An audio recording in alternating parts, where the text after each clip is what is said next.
नमस्कार। ऑनलाइन कक्षाओं के अंतर्गत आज हम पढ़ रहे हैं रामधारी सिंह दिनकर की कविता बुद्धदेव। बुद्ध बौद्ध धर्म के संस्थापक हैं और यहाँ रामधारी सिंह दिनकर ने गौतम बुद्ध पर अपनी कविता बुद्धदेव जो रची है उस संदर्भ में हम बात कर रहे हैं। इस कविता में महात्मा बुद्ध की स्तुति है। महात्मा बुद्ध ने वैदिक वर्ण व्यवस्था का विरोध किया था। धार्मिक और सामाजिक क्षेत्र में महान क्रांति के सूत्रधार बुद्धदेव सर्व समता के समर्थक थे। धार्मिक और सामाजिक क्षेत्र में महान क्रांति के प्रवर्तक बुद्धदेव समाज में समानता के समर्थक थे। समाज में समानता की स्थापना के प्रणेता के रूप में जाने जाते हैं। सार्वभौम करुणा के अवतार थे। उन्हीं के देश में पवित्र भारत की पुण्य भूमि में अस्पृश्यता का कलंक भी पाया जाता है। हमारे इसी भारत देश में पवित्र भारत की पुण्य भूमि में अस्पृश्यता का कलंक भी पाया जाता है। हरिजन सामाजिक अन्याय के शिकार है। कवि इस अंधविश्वास का घोर विरोध करता है और सामाजिक न्याय और समानता की स्थापना के लिए युग धर्म का संदेश पुकार पुकार कर जनता तक पहुंचाता है। बुद्धदेव को लक्ष्य कर कवि की ये रचना है और शीर्षक कवि ने बुद्धदेव दिया है। और बुद्ध समाज में सामाजिक न्याय और सामाजिक समानता की स्थापना के लिए युग धर्म का संदेश आम जन को देते हैं।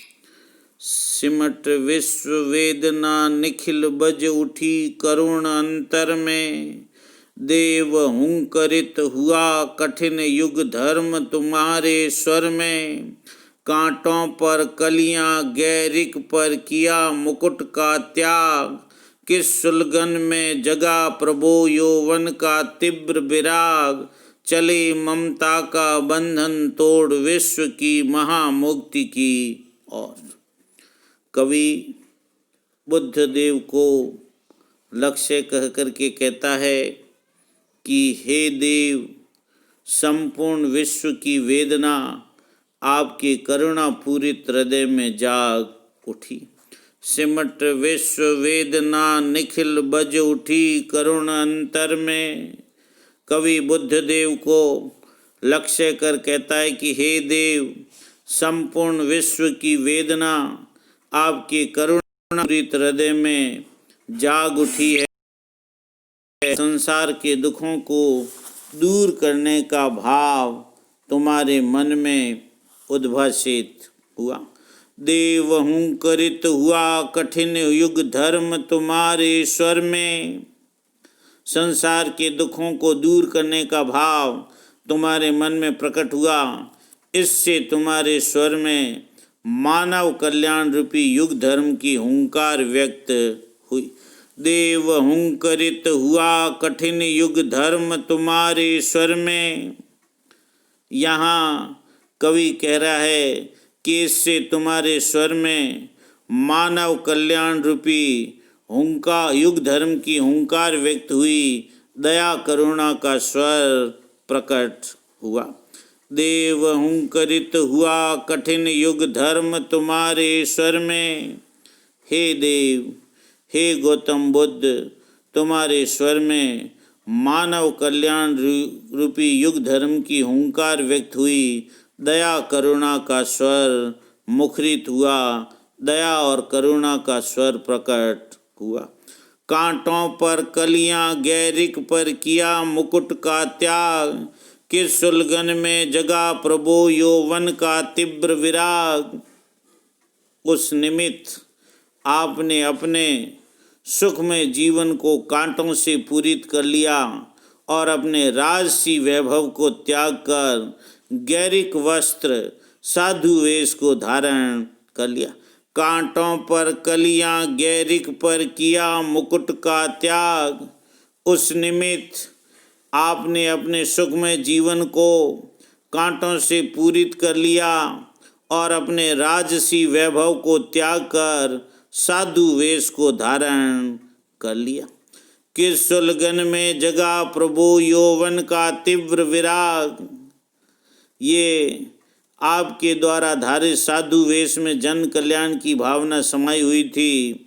हे प्रभु, आपके करुणा पूरित मन में किस सुलगन में यौवन के प्रति वैराग्य का ये भाव जाग उठा, जिसके कारण इस संसार का कल्याण करने के लिए समस्त ममता के बंधनों को तोड़कर आप वन को चले ममता का बंधन तोड़ विश्व की महामुक्ति की। और कवि रामधारी सिंह दिनकर कहते हैं, आपके करुणापूरित मन में किस सुलगन में यौवन के प्रति वैराग्य का भाव पैदा हुआ, जिसके कारण इस संसार का कल्याण करने के लिए समस्त बंधनों को तो ममता के बंधनों को तोड़कर आप वन को चल दिए। आप वन की ओर प्रस्थान कर गए।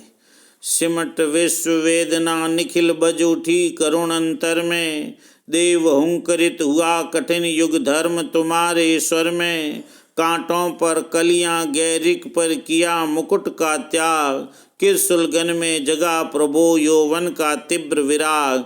चले ममता का बंधन तोड़ विश्व की महामुक्ति की ओर।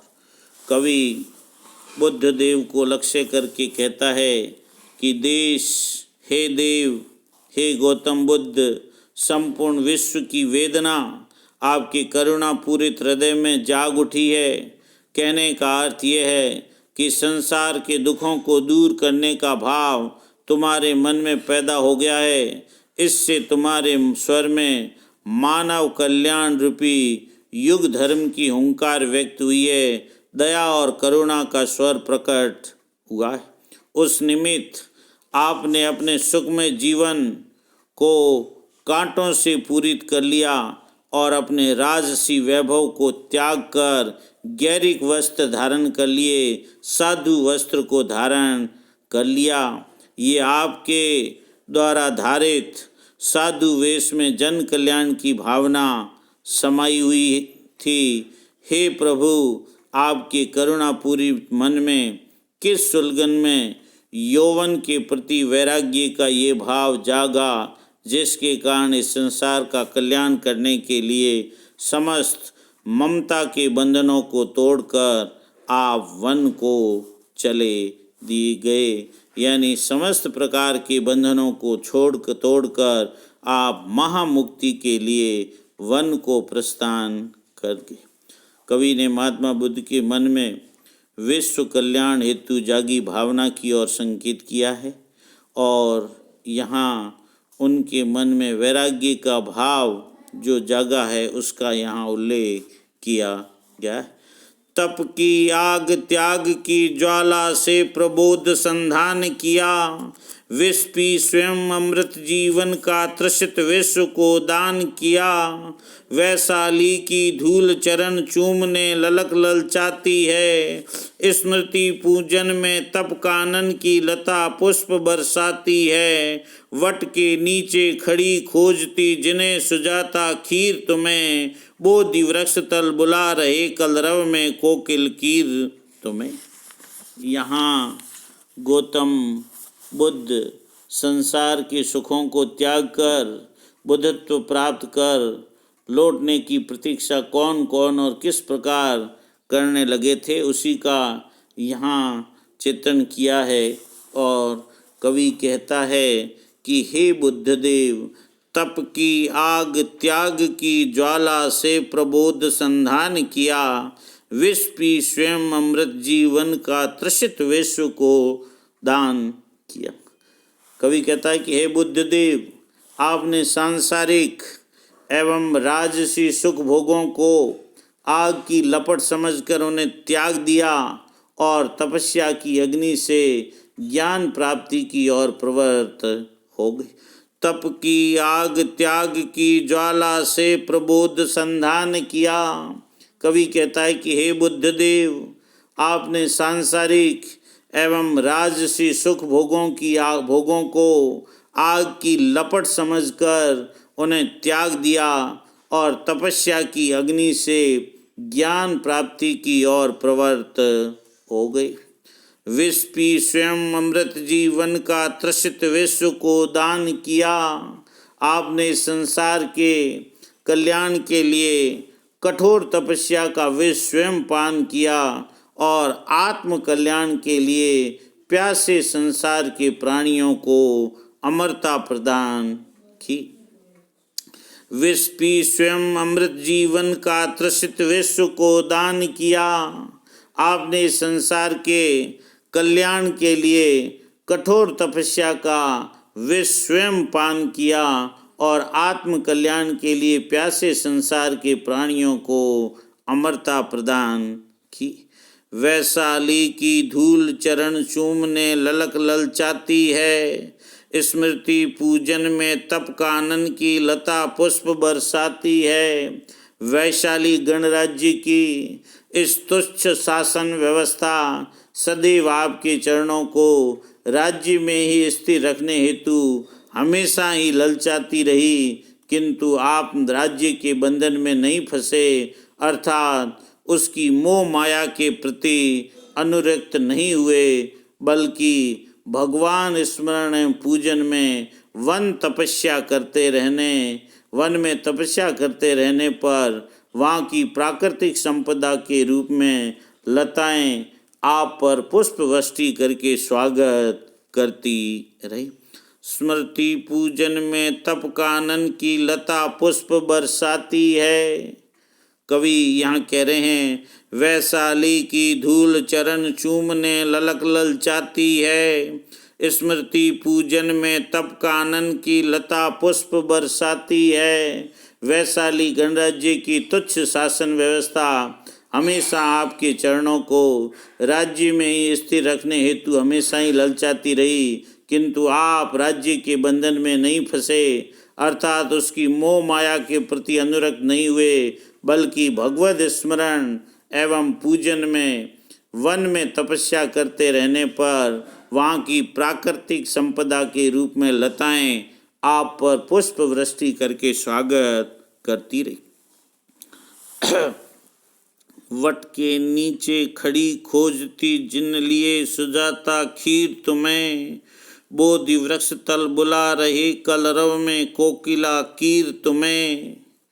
इसी तपस्या के कठोर समय में जब आपका शरीर क्षीण हो गया था, बोध गया कि संभ्रांत व्यक्ति की पुत्री सुजाता आपके लिए खीर का भोजन लिए हुए वट के नीचे खड़ी खोजती रही, और इसके अलावा तुम्हें बोधि वृक्ष के नीचे कोयल और तोते अपनी मधुर आवाज में तपस्या में निरत रहने के लिए बुला रहे। वट के नीचे खड़ी खोजती लिए सुजाता खीर तुम्हें, बोधि वृक्ष तल बुला रहे कलरव में कोकिल कीर तुम्हें। इसी तपस्या के कठोर समय में जब आपका शरीर क्षीण हो गया था, बोध गया कि संभ्रांत व्यक्ति की पुत्री सुजाता आपके लिए खीर का भोजन लिए हुए वट वृक्ष के नीचे खड़ी खोजती रही, और इसके अलावा तुम्हें बोधि वृक्ष के नीचे कोयल और तोते अपनी मधुर आवाज में तपस्या में निरत रहने के लिए बुला रहे हैं। यहाँ बुद्ध देव के बारे में बताया है कि बुद्ध देव किस तरीके से अपनी साधना में निरत रहते हैं और वे सिद्धि प्राप्त करके उन मानव कल्याण में दूसरों के दुखों को दूर करने का कार्य करेंगे। धन्यवाद। हुई रोटी।